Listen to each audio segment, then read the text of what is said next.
Hello everybody, this is Connell again.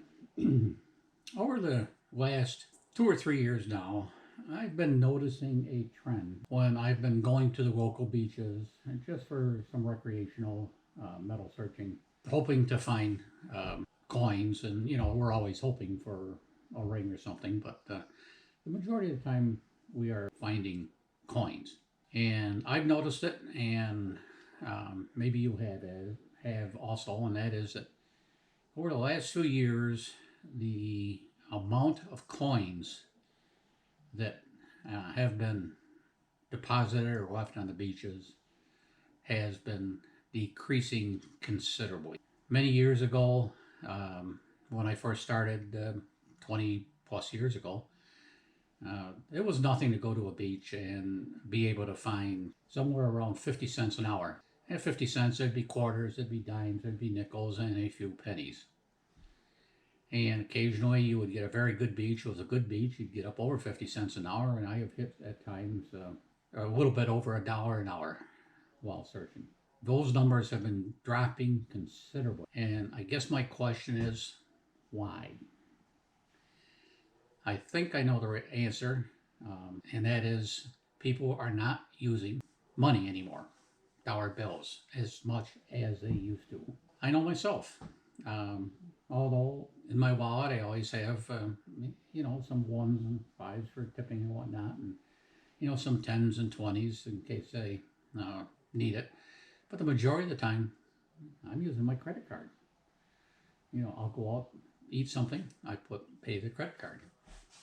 Even to go in on the state beaches now, the parks, to pay your $8 entry fee, I use my credit card on the get-in desk. Of course, now most of the beaches now have an automatic machine. You walk up, scan your credit card, and you pay for it, and you're in. If I'm using my credit card, other people are using debit cards. I just don't think people are using the dollar bills anymore. And even if they're going to the snack stand on the beach, they're using their credit card rather than paying in actual cash and getting change back. Remember, if you go buy a cup of coffee or a soda at a beach and it's $1.50, or you pull tax on it, it's $1, 90 cents, 92, or whatever it may be, you'd get coins back. Where you put the coins? You put it in your swimsuit or whatever. And then of course when you go in the water, you would lose it, and then those of us from metal detectors would find it.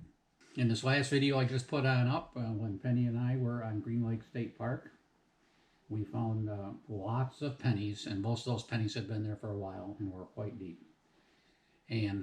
But very, very few actual silver type coins. And of course I think another trend has been that these machines that we are using are very sophisticated. A Minelab Excalibur, that's all done with sound. I know what the machine's telling me, and I can tell if it's a coin or a penny, a dime, or a quarter. Nickels come back very similar to pull tabs and gold rings. So I dig everything. But now the guys that are buying, let's just say with the Minelab Equinox.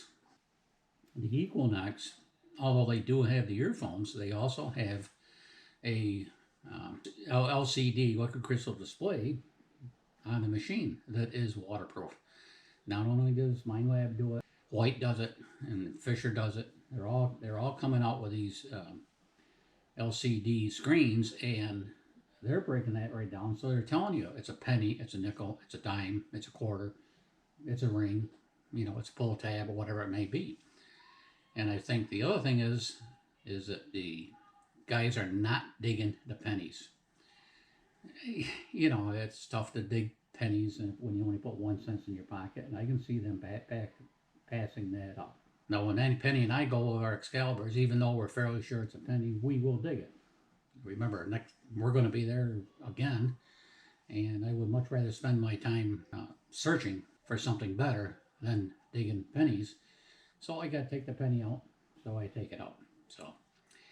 So anyway, what do you think as far as these depositors not having to change? I Like I said, I think it's because we're using credit cards and debit cards, so we don't have as much change in our pockets when we're at the beach. If you have any comments, please leave it below.